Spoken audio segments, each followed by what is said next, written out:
નમસ્કાર મિત્રો, અક્ષરધામ ફાઇનાન્શિયલ સર્વિસીસમાં તમારું સ્વાગત છે. આજે આપણે આ વિડીયોમાં જોઈશું કે ઇન્કમ ટેક્સ રિટર્ન થી શું ફાયદાઓ થાય છે, પછી એમાં કોસ્ટ ઇન્ડેક્સ કોને કહેવાય છે, તેનું સૂત્ર શું છે, મોંઘવારી સૂત્ર કેવી રીતે કામ કરે છે, પછી એની ઉપરાંત કેપિટલ ગેઇન કોને કહેવાય તે કેવી રીતે ગણતરી થશે, સરકારી બોન્ડ્સ કયા કયા છે અને કયા બે બોન્ડ્સ છે જેમાં આપણે આપણું જે આવક હોય, જે મતલબ મૂડી હોય એ રોકીએ તો આપણો એની પર ટેક્સ ઝીરો થઈ જાય છે, અને આપણે ધારીએ તો આપણો ટેક્સ ઝીરો પણ કેવી રીતે કરી શકીએ તે જોઈશું. ઇન્કમ ટેક્સ ભરવાના શું ફાયદા છે તે જોઈએ તો એક તો બેંક લોન અથવા તો ફાઇનાન્સમાં જેમ કે home loan, car loan, personal loan તે સરળતાથી મળી શકે. વત્તામાં વિઝા માટે જરૂરી કોઈ ડોક્યુમેન્ટ તેમાં પણ તમે ઉપયોગમાં લઈ શકો. આવકના કાયદેસર પુરાવા તરીકે તમે ઇન્કમ પ્રૂફ તરીકે મૂકી શકો. ટીડીએસ રિફંડ સરળતાથી મળી શકે, જેમાં તમારું બેંકમાં જે એફડી મોકલી એમાં જે તમારું પેમેન્ટ કપાયું ટીડીએસ એ પણ તમને રિફંડ મળી શકે. પછી ધંધામાં એક વિશ્વાસનો વધારો થઈ શકે. ભવિષ્યમાં ટેક્સ તમે નોટિસ કોઈ હોય તો એ બચી શકે. સરકારી યોજનામાં કોઈ લાભ મેળવવો હોય તો તમે ઇન્કમ ટેક્સ રિટર્ન આપી શકો. પછી આ વર્ષે જોઈએ તો આ વર્ષની આવક કેટલી આવક પર આપણે ટેક્સ છૂટછાટ છે એ જોઈશું. તો સામાન્ય રીતે આ વર્ષે કેટલી આવક પર ટેક્સ એ પહેલાં જોઈશું. તો 0 થી 3 લાખની હોય તો કોઈ ટેક્સ નથી. પછી 3 લાખને 1 રૂપિયાથી માંડી અને 7 લાખ સુધી કોઈ ટેક્સ લાગે, પરંતુ 7 લાખ સુધી રિબેટથી એટલે કે છૂટથી 0 ટેક્સ થઈ જશે. પછી 7 લાખથી વધુ હશે આવક તો નવા નિયમ મુજબ ટેક્સ લાગશે, એટલે કે 7 લાખ સુધીની આવક પર સામાન્ય રીતે ટેક્સ લાગતો નથી. 7 લાખ સુધી રિબેટથી એટલે કે છૂટથી ટેક્સ ઝીરો થઈ શકે. આનો શું મતલબ થાય એ થોડી વિસ્તારથી આપણે સમજીશું. તો ₹7 લાખ સુધી ટેક્સ ઝીરો કેવી રીતે થાય પહેલાં જોઈએ તો સરકાર દ્વારા સેક્શન 87A હેઠળ એક ખાસ રિબેટ એટલે છૂટ આપવામાં આવે છે. સરળ શબ્દોમાં કહીએ તો આપણી આવક 7 લાખ સુધી છે નવા ટેક્સ મુજબ. તો તમે પર જે ટેક્સ બનતો હોય છે એ સરકાર ઝીરો કરી દે છે. હવે થોડું ઉદાહરણથી જોઈએ તો ઉદાહરણ તરીકે માની લો કે આવક આપણી 6,50,000 છે. આવક પર ટેક્સ ગણતરી પ્રમાણે થોડો ટેક્સ બને, પણ સેક્શન 87A હેઠળ રિબેટથી ટેક્સ આખો ટેક્સ ઝીરો થઈ જાય. બીજું ઉદાહરણ જોઈએ તો આવક 7 લાખ છે, અહીં પણ ટેક્સ બનશે પણ રિબેટ એટલે છૂટ મળતી ટેક્સ ઝીરો થઈ જાય. એટલે મહત્વની વાત છે કે 7 લાખને પાર કરે, જેમ કે 7 લાખને 10,000 હશે તો રિબેટ એટલે કે છૂટ મળતી નથી અને પૂરો ટેક્સ લાગે છે. ખાસ નોંધવા જેવું છે કે નવો ફાયદો નવા ટેક્સ રિજીમમાં જ મળે છે. જૂનું એટલે કે ઓલ્ડ ટેક્સ રિજીમમાં 5 લાખ સુધી જે રિબેટ મળતી હતી એ વધારી હવે 7 લાખ કરી દેવામાં આવે છે. આઈટીઆર ભરવું ફરજિયાત છે, નહીંતર રિફંડ અથવા ફાયદા આપણને મળશે નહીં. સારાંશ જોઈએ તો 7 લાખ સુધી આવક હોય તો ટેક્સ ઝીરો છે, ટેક્સની ગણતરી થશે અને સરકાર રિબેટ આપી તેને ટેક્સ ઝીરો કરી દેશે. હાલ ફાઇનાન્શિયલ યર 2025-26 એટલે કે એસેસમેન્ટ યર 2026-27 માટે શું લાગુ છે તે જોઈશું. 7 લાખ સુધી આવક ટેક્સ ઝીરો રિબેટ એટલે કે છૂટ અંડર સેક્શન 87A હેઠળ હજુ પણ આ નિયમ લાગુ છે, એટલે કે સેક્શન 87 હેઠળ 7 લાખ સુધી રિબેટ આપણને એટલે કે આવક ઝીરો છે. નવો અપડેટ શું આવી રહ્યો છે? સરકારે બજેટ 2025માં નવો બદલાવ જાહેર કર્યો છે. નવા નિયમ મુજબ ₹12 લાખ સુધી આવક હશે તો ટેક્સ ઝીરો થઈ શકશે, એટલે કે રિબેટ વધારીને 60,000 કરી દેવામાં આવે છે. પણ અહીં જે વધારે લોકો કન્ફ્યુઝ છે, આ નવો નિયમ બધા વર્ષ માટે લાગુ નથી.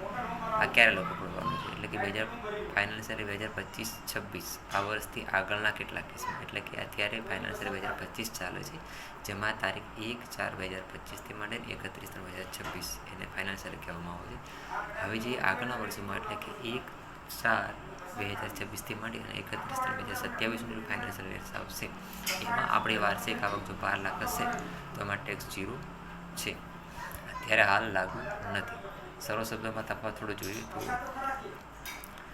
રિબેટ મર્યાદા જૂનો નિયમ 7 લાખ હતો, હવે નવો નિયમ 12 લાખ આવશે, એ પણ ફાઇનાન્શિયલ 26-27ની અંદર. પછી રિબેટ રકમ પહેલાંમાં છૂટની રકમ 25,000 હતી, હવે નવા નિયમ મુજબ છૂટની રકમ 60,000 આવશે, એ પણ ફાઇનાન્શિયલ 2026-27માં. પછી લાગુ સમય ક્યારે થવાનો છે તો નીચે લખ્યું છે કે ફાઇનાન્શિયલ 2024-25 સુધી જૂનો નિયમ અને નવો નિયમ 2025-26 આગળના વર્ષમાં એટલે કે ફાઇનાન્શિયલ યર 26-27માં લાગુ પડશે. હાલ અત્યારે ફાઇનાન્શિયલ 2025-26 એટલે કે 1/4/2025 માંડીને 31/3/2026 સુધી જે તમારી આવક 7 લાખ સુધી હોય તો તેમાં તમને ટેક્સ 0 છે. પણ માની લો કે તમારી આવક વાર્ષિક 1.5 લાખ રૂપિયા છે અને કેપિટલ ગેઇન ઇન્કમ તમારી થાય છે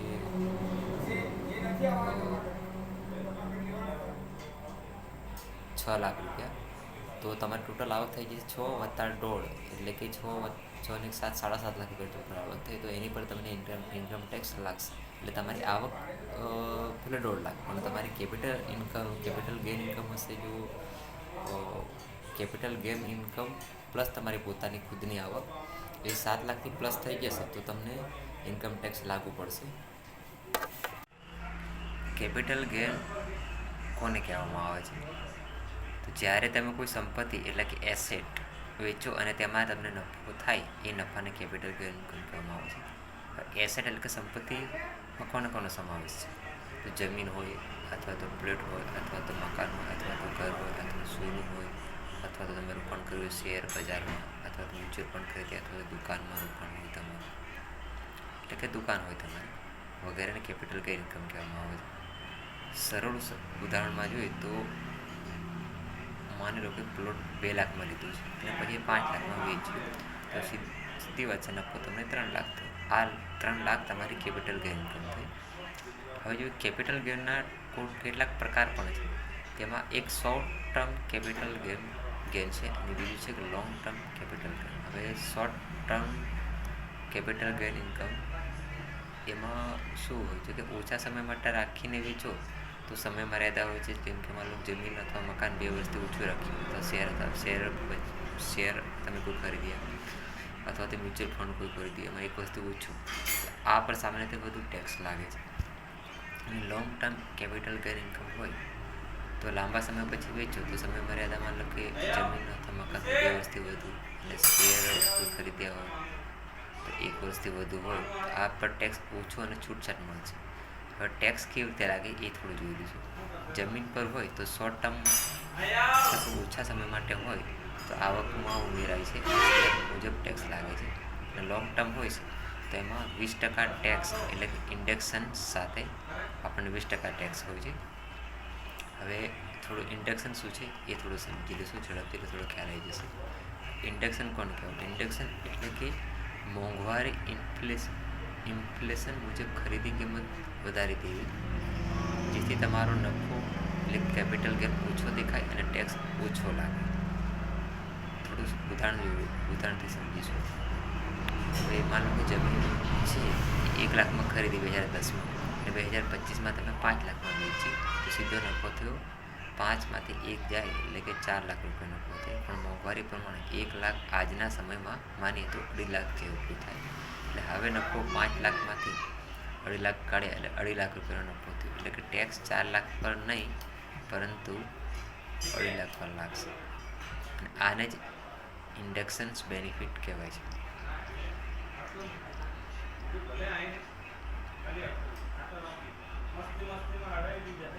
જે આપણે જોયું કે લોંગ ટર્મ એટલે કે લાંબા સમય માટે 20% ટેક્સ ઇન્ડેક્શન સાથે ઉપલબ્ધ.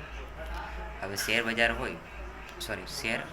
અથવા તો મ્યુચ્યુઅલ ફંડમાં એમાં શોર્ટ ટર્મમાં હોય તો 15% ટેક્સ લાગે છે અને લોંગ ટર્મમાં હોય 1 લાખ સુધી ટેક્સ નથી અને 1 લાખથી ઉપર હોય તો 10% ટેક્સ લાગે છે શેર અથવા તો મ્યુચ્યુઅલ ફંડની અંદર. થોડી માહિતી રિપીટ સાથે સંબંધ શું છે એ જોઈએ. તો જે આપણે વાત પહેલાં કરી હતી કે 7 લાખ અથવા તો 12 લાખ સુધી રિબેટ થોડી છૂટછાટ હતી એ જોઈ લઈશું. કેપિટલ ગેઇન પર ઘણી વખત રિબેટ લાગુ પડતી નથી, ખાસ કરીને long term capital gain income એટલે તમારી આવક 7 લાખથી ઓછી હોય છતાં કેપિટલ ગેઇન હોય તો ટેક્સ લાગી શકે છે, જે હમણાં મેં પહેલાં વાત કરી તમને. હવે ટેક્સ બચાવવાની રીતો થોડી જોઈ લઈશું. તો એમાં સરકાર કેટલાક સેક્શન હેઠળ છૂટ આપે છે, જેમ કે સેક્શન 54 ઘર વેચીને બીજું ઘર લો એટલે ટેક્સ બચી જાય તમારો. પછી સેક્શન 54 એફની અંદર શું સામેલ છે? તો અન્ય સંપત્તિ વેચીને ઘર લો. પછી સેક્શન 54 EC ની અંદર શું સામેલ છે? તો NHAI અથવા REC બોન્ડ્સમાં રોકાણ કરો. હવે આ શોર્ટ ફોર્મ છે national highway authorities of India અથવા તો રૂરલ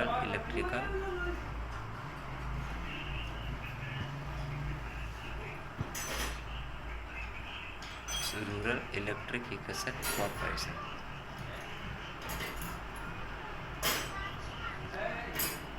સરળ ભાષામાં જે કોઈ પણ વસ્તુ વેચીને નફો થાય એ કેપિટલ ગેઇન કહેવાય. એના બે પ્રકાર છે કેપિટલ ગેઇનના, શોર્ટ ટર્મ, લોંગ ટર્મ. એટલે શોર્ટ ટર્મ એટલે કે ઝડપી વેચાણ તો વધુ ટેક્સ લાગે, લોંગ ટર્મની અંદર લાંબા સમયે વેચાણ થાય એટલે ઓછો ટેક્સ લાગે. કેપિટલ ગેઇન પર હંમેશા રિબેટ લાગુ પડે એવું નથી હોતું.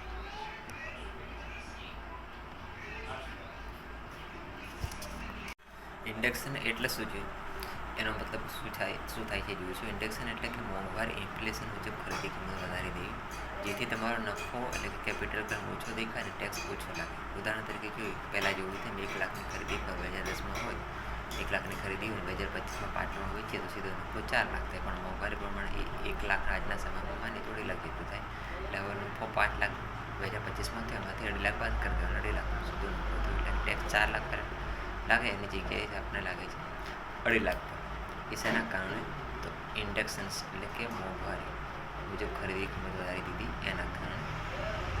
હવે આ ક્યાં મળે? તો લોંગ ટર્મ કેપિટલ ગેઇનની અંદર જ ફક્ત આપણને ઇન્ડેક્શનનો ફાયદો જોવા મળશે. શોર્ટ ટર્મમાં જોવા મળતો નથી. શોર્ટ ટર્મ કેપિટલ ગેઇનમાં જોવા મળશે. હવે થોડું જોઈએ કે NHAI અને REC બોન્ડ શું છે એ થોડું માહિતી જોઈશું. આ સરકારના ખાસ બોન્ડ છે જેમાં પૈસા રોકાણ કરીને તમે કેપિટલ ગેઇન પર ટેક્સ બચાવી શકો છો.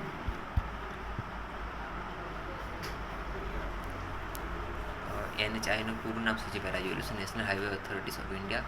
એ શું કામ કરે છે? દેશના હાઈવે બનાવે છે.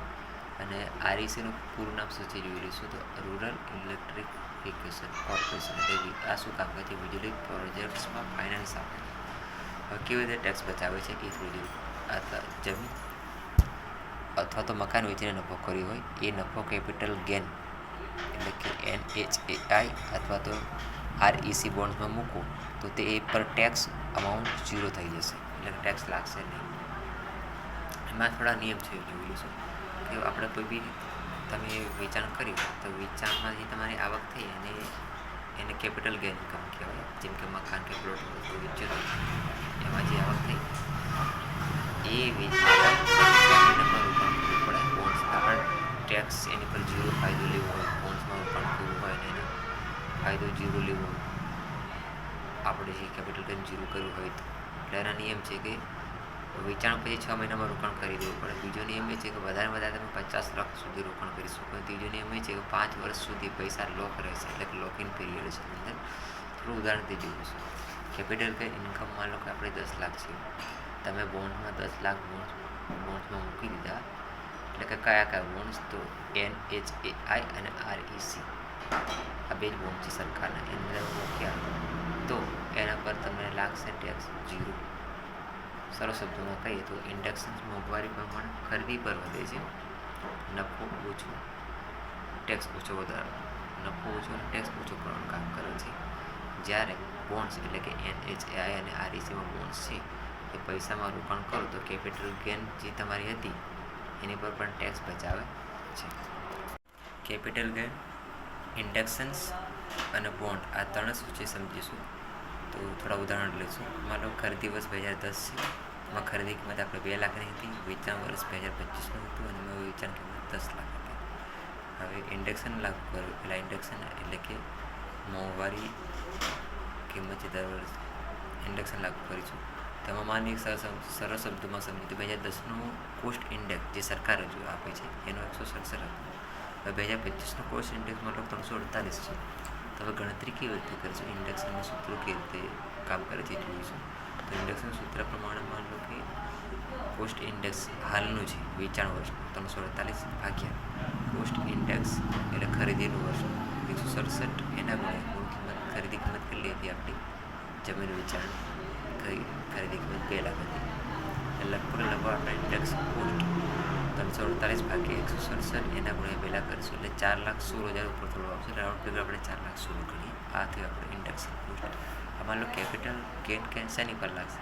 તો આપણે વેચાણ કિંમત હતી 10 લાખ, એમાંથી આપણો ઇન્ડેક્શન કોસ્ટ એટલે કે મોંઘવારી ગણી તો એમાં આપણી 4,16,000 મોંઘવારી થઈ ગઈ છે. એ આપણે બાદ કરીશું કેપિટલ ગેઇન ઇન્કમ મળવા માટે. 10 લાખમાંથી 4,16,000 બાદ કરીશું તો આપણી કેપિટલ ગેઇન ઇન્કમ થઈ ગઈ 5,84,000. હવે ટેક્સ ગણતરી કેવી રીતે થાય છે કે તમે માની લો કે લોંગ ટર્મ કેપિટલ લાંબા ગાળા માટે રોકાણ કર્યું હશે તો 20% એટલે કે ટેક્સ હશે 20% એટલે 20/100 એટલે કે 0.20 ગુણ્યા આપણે કેપિટલ ગેઇન ઇન્કમ કેટલી થઈ 5,84,000 એટલે કે આપણું ટેક્સ બન્યું લગભગ 1,16,890. માન લો કે આપણે બોન્ડ્સમાં પૈસા મૂક્યા હોય, આ જ પૈસા જે 1 લાખ આપણને જે આવક કેપિટલ ગેઇનમાંથી 5,84,000 એ જ એની પર આપણે ટેક્સ ચૂકવાના હતા 1,16,000. પણ એ જ રકમ આપણે બોન્ડ્સમાં મૂકી હોય જેમ કે NHI અને REC બોન્ડ્સ તો આ આખો આપણો કેપિટલ ગેઇન હતો ગેઇન ઇન્કમ હતી એક્ઝેમ એ 0 થઈ જાય કારણ કે સરકારની અંદર છૂટછાટ આપવામાં આવી છે. એના કારણે હવે થોડું ઉદાહરણથી જોઈ લઈશું. માની લો કે ઇન્ડેક્શન વગર નફો થતો તો આપણને 8 લાખ રૂપિયા. એ કઈ રીતે એ થોડું સમજીશું. શરૂઆતમાં આપણે સમજાવ્યું તે 2010માં આપણે વસ્તુ ખરીદી જમીન ખરીદી હતી 2 લાખની અંદર અને 2025માં વેચી 10 લાખ થઈ એટલે અહીંયા લખવામાં આવ્યું છે ઇન્ડેક્સ વગર એટલે મોંઘવારી ગણ્યા વગર 8 લાખ મોંઘવારી ગણી પછી 5,84,000 એટલે કેવી રીતે એ જોઈશું. તો આપણે વેચાણ કિંમત 10 લાખ છે પરંતુ મોંઘવારી આપણને 4,16,000 એ કેવી રીતે? સરકાર દર વર્ષે એક કોસ્ટ ઇન્ડેક્સ આપે છે. 2010માં આપણે જ્યારે ખરીદી ત્યારે 2010માં 2 લાખમાં ખરીદી પરંતુ ત્યારે એનો ઇન્ડેક્સ કોસ્ટ 167 હતો અને અત્યારે 2025માં આપણે વેચાણ કિંમત 10 લાખ છે ત્યારેનો 2025નો સરકારનો કોસ્ટ ઇન્ડેક્સ 348 છે. હવે ઇન્ડેક્સનું એટલે કે મોંઘવારીનું સૂત્ર કેવી રીતે કામ કરે છે એટલે વેચાણ વર્ષનો ઇન્ડેક્સ ભાગ્યા ખરીદેલ વર્ષનું ઇન્ડેક્સ ગુણ્યા મૂળ કિંમત આપણે 2 લાખ હતી એમાંથી જે આપણને ઇન્ડેક્સ આવક આવી ઇન્ડેક્સ નીકળ્યો હતો કોસ્ટ એ 4,16,000 જેવો લગભગ મોંઘવારી હતી. તો એ આપણે આ મૂકી દીધી કે ઇન્ડેક્સ પછી આપણને 5,84,000 આપવાના થતા હતા સરકાર એના પર આપણે ટેક્સ લાગતો. પરંતુ માન લો કે ઇન્ડેક્સ ટેક્સ એટલે આપણે લાંબા ગાળામાં રોકાણ કર્યું હોય તો 20% આપણે છૂટછાટ છે એટલે 20% કેપિટલ ગેઇન ઇન્કમ હતી એના 20% જ ગણવામાં આવશે. જે બી લાસ્ટમાં આપણે કેપિટલ ગેઇન ઇન્કમ હતી એના 20% લાંબા ગાળામાં રોકાણ કર્યું હોય તો એમાં લગભગ 1,16,000 જેવા આપણને બનતા હતા. એટલે માની લો 5,84,000 આપણે કેપિટલ ગેઇન ઇન્કમ થતી પણ આપણે લોંગ ટર્મ કેપિટલમાં રોકાણ કર્યું કેપિટલ ગેઇન અંદર એટલે એના કારણે ત્યાં આપણને 20% સરકાર આપણે રકમ જે બી ટેક્સની રકમ હતી તો એમાં 5,84,000 આપણે કેપિટલ ગેઇન ઇન્કમ થતી હતી એમાં એના ગુણ્યા 20% એટલે 20/100 એના ગુણ્યા 5,84,000 એટલે ટેક્સ 1,16,000 આપતો હતો. પરંતુ આ જ રકમ આપણે બોન્ડ્સ સરકારના NHI અને REC બંને બોન્ડ ચાલે છે એમાં મૂકીએ તો આ 0 થઈ જાય. સરળ શબ્દોમાં જોઈએ તો ઇન્ડેક્શનથી નફો ઓછો થાય અને બોન્ડ્સમાં રોકાણ કરો તો ટેક્સ પૂરેપૂરો પહોંચી. કોસ્ટ ઇન્ડેક્સ એટલે શું એ સમજીશું. કોસ્ટ ઇન્ડેક્સનું પૂરું નામ છે કોસ્ટ ઇન્ફ્લેશન ઇન્ડેક્સ CII. આ એક નંબર છે જે ઇન્કમ ટેક્સ ડિપાર્ટમેન્ટ દર વર્ષે આપે છે. તેનો ઉપયોગ મોંઘવારી પ્રમાણે જૂની ખરીદી કિંમતને આજની કિંમતમાં બદલવા માટે થાય છે. સરળ ભાષામાં જોઈએ તો પહેલાં 1 લાખમાં જે વસ્તુ આવતી હતી આજે 2 લાખમાં આવે છે એટલે પૈસાની કિંમત ઘટી ગઈ અને મોંઘવારી વધી ગઈ. આ ફેરફાર બતાવવા માટે સરકાર કોસ્ટ ઇન્ડેક્સ એટલે કે CII કોસ્ટ ઇન્ફ્લેશન ઇન્ડેક્સ આપે છે. ઉદાહરણ જેવું કેટલા વર્ષોના CII જોઈ લે તો 2010-11 વર્ષ 2010-11 માટે 167 હતું અને 2015-16 માટે 2024-2021 માટે 301 અને 2024-25 માટે 348. કેવી રીતે ઉપયોગ થાય મોંઘવારી ગણતરી એનું સૂત્ર છે તો જોઈશું. તો માન લો જ્યારે જમીન અથવા મકાન વેચી ત્યારે આ મોંઘવારીનું એટલે કે એસેટ વેચીએ ત્યારે આ મોંઘવારીનું સૂત્ર આપણે લાગુ પડે છે, જે કેપિટલ ગેઇન ઇન્કમ ગણવામાં કામ લાગે છે. તો મોંઘવારીનું સૂત્ર બરાબર જોઈએ તો કોસ્ટ ઇન્ફ્લેમેશન ઇન્ડેક્સ વેચાણ વર્ષ ભાગ્યા કોસ્ટ ઇન્ફ્લેમેશન ઇન્ડેક્સ ખરીદી વર્ષ ગુણ્યા મૂલ્ય. એટલે ઉદાહરણ તરીકે જોઈશું તો ખરીદી કિંમત 1 લાખ છે, જેનો કોસ્ટ ઇન્ફ્લેમેશન ઇન્ડેક્સ 167 છે. 167 એટલે કે માન લો વસ્તુ આપણે 2010 અથવા તો 2011ના વર્ષમાં ફાઇનાન્શિયલ 2010-11ના વર્ષમાં આપણે ખરીદી હોય અને વેચાણ વર્ષ CII 348 એટલે કે ફાઇનાન્શિયલ 2024-25 હોય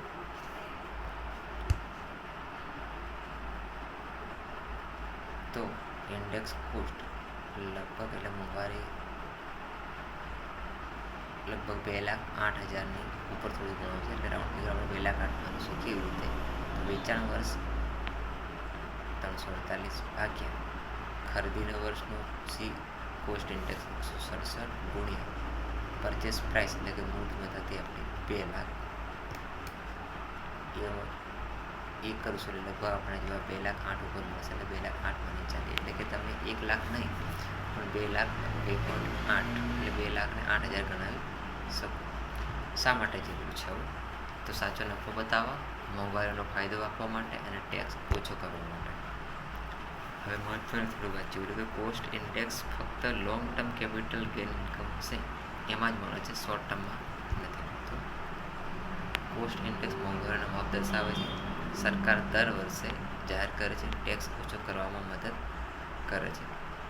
હવે થોડું આપણે જોયું 2001થી માંડી અત્યાર સુધીના કોસ્ટ ઇન્ફ્લેશન ઇન્ડેક્સ એટલે કે CII ટેબલ 2001થી માંડી 2026 સુધી જોઈ લઈશું.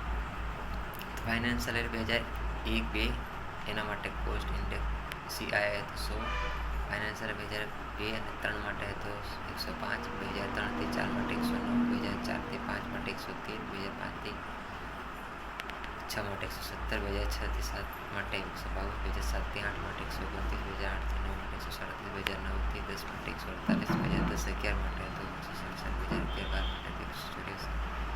2011-12 માટે 184, 2012-13 માટે 200, 13-14 માટે તો 220. એવી રીતે સરકાર એક CI કોસ્ટ ઇન્ડેક્સ ટેબલ આપે છે. મહત્વની વાત છે કે આ CI નંબર દર વર્ષે સરકાર દ્વારા જાહેર થાય છે. અત્યારે ફાઇનાન્શિયલ યર 2025-26 એટલે કે 1/4/2025થી માંડી 31/3/2026 સુધી આ CI એટલે કે કોસ્ટ ઇન્ફ્લેમેશન ઇન્ડેક્સ 376 છે. તેનો ઉપયોગ ફક્ત લોંગ ટર્મ કેપિટલ ગેઇન ગણતરીમાં થાય છે. સૂત્ર થોડું જોઈ લઈશું તો ફોર્મ્યુલા એટલે કે સૂત્ર મોંઘવારીનું સૂત્ર એવું છે કે કોસ્ટ ઇન્ફ્લેમેશન ઇન્ડેક્સ એટલે વેચાણ વર્ષ ભાગ્યા કોસ્ટ ઇન્ફ્લેમેશન ઇન્ડેક્સ ખરીદી વર્ષ ગુણ્યા કોસ્ટ એટલે મૂળ કિંમત. તમારે અહીંયા મોંઘવારી કેટલી થઈ આવી જાય છે. હવે આ સૂત્ર મોસ્ટ ઓફલી ક્યાં કામ આવે છે જોઈ લઈશું તો ખરીદીનો વર્ષ